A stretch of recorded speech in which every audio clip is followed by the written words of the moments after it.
All right, welcome to another session of the Forehand podcast, where I, Alvin, will break down certain topics in tennis that I find interesting and hopefully get some good information out there. Today's session will be about, sound like a snake there, will be about discipline. This session's for the coaches. It's regarding the form of discipline that most coaches fail to notice. So as far as I can tell, there's two. There is the most common one, which is the reactive discipline, which is when the coach has a student, right? Let's say you're in a group environment, you have 5 students, and there's that one student or two that tend not to listen, do what they want to do, and getting them to focus or stick to what the task is difficult, and you become reactive to that, right? It's easy to have one of those students and lose your patience and start trying to discipline them in the sense that of like you're kind of what like maybe here's a good example. Back in the 5th grade, there's this one boy who didn't do his homework. I don't know what the problem was. He didn't do his homework, we'll say that. And the teacher was the English teacher. She decided to lecture him in front of 4 other classrooms, right? It was like a hallway in between the classrooms, and so you can see her scolding the student. Like, you can tell that she was just Jesus Christ. You can just tell that she was just unhappy with the fact that he didn't do his homework, although I don't think... Is this time? Hello? Jesus, what is going on? Where was I? So she's yelling at him in front of, we'll say, 45 other students that are in that area, and she's screaming at him, telling him that, I can't believe you did this. Are you going to be exactly like your brother? So she yelled at him in front of everybody. And it was like her emotional response. It wasn't like she was trying to discipline him. She was just, I don't know, she was frustrated or annoyed. And it probably had nothing to do with the boy. It was probably something along her, it's probably something with her and her issues. And she decided to take it out on the boy. Going back to coaches, it's in that same sense where you have a student or 2 students or whatever it may be that they don't want to react, that they don't want to listen, they just want to do whatever they want to do. They're constantly distracting other students. It's easy for the coaches to have that reactive response as well, where you don't discipline them. You're just yelling at them or raising your voice at them, telling them, oh, hey, you know what, go run 2 laps, or you do some sort of whatever form of way of trying to discipline them. But in the reality of it is, you're not really disciplining them, and the students know that as well. Like, kids know better that you as the adult are reacting in an emotional sense.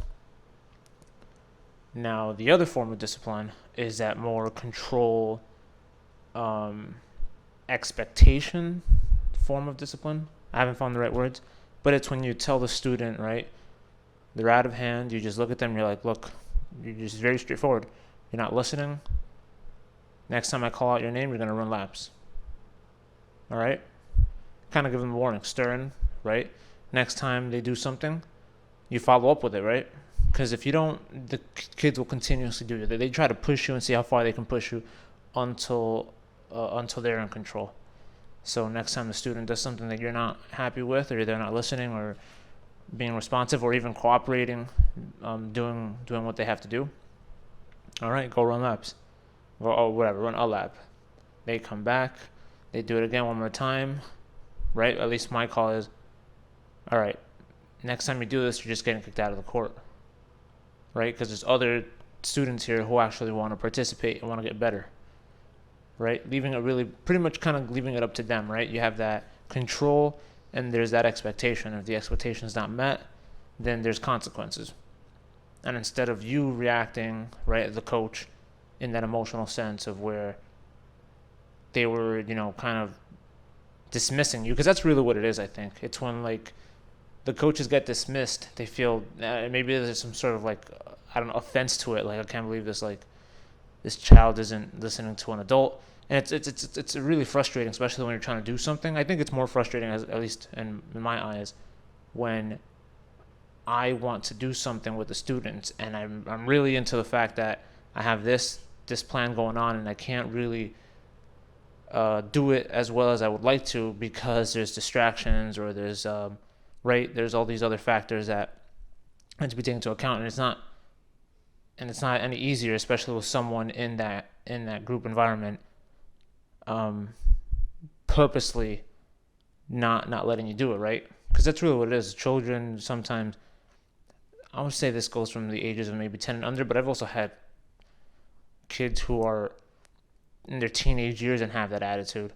Those are easier to handle. Those are easier. Just you tell them once, you're like, look, do it again. If you don't listen to me, you can just leave. That's pretty much what it is.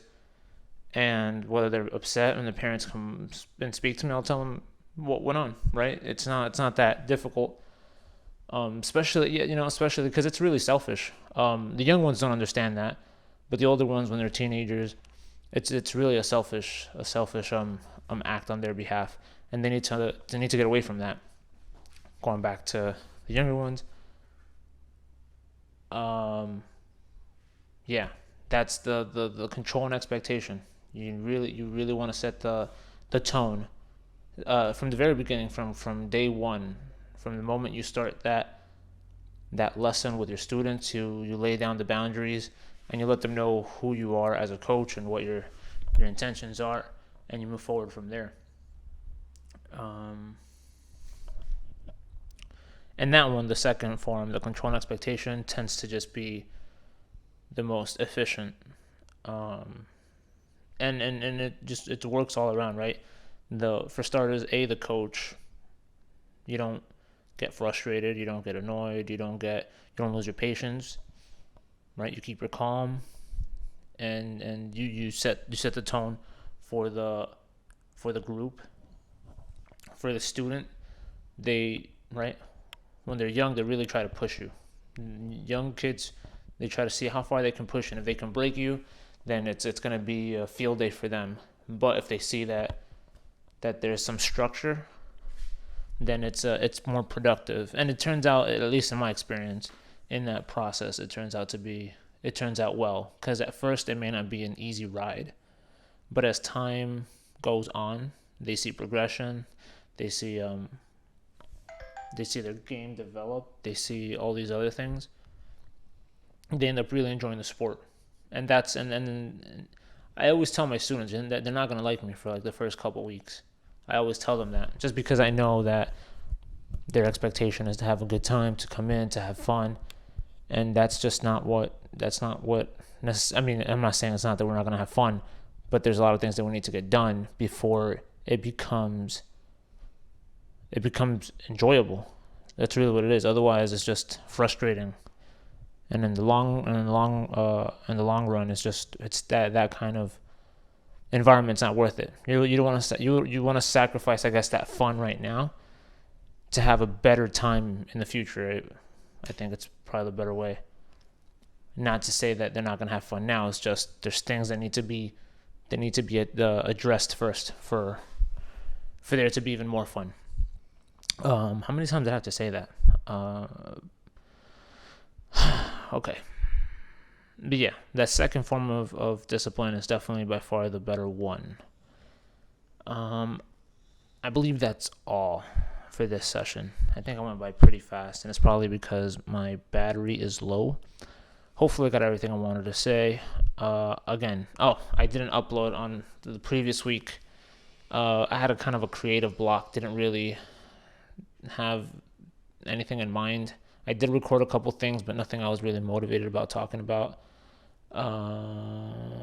Any comments, questions, tips, or topics that you would like for me to talk about, email, leave it in the comments. Email is forehandpodcast@gmail.com. My Instagram, I'll leave it in the link. and I will talk again soon.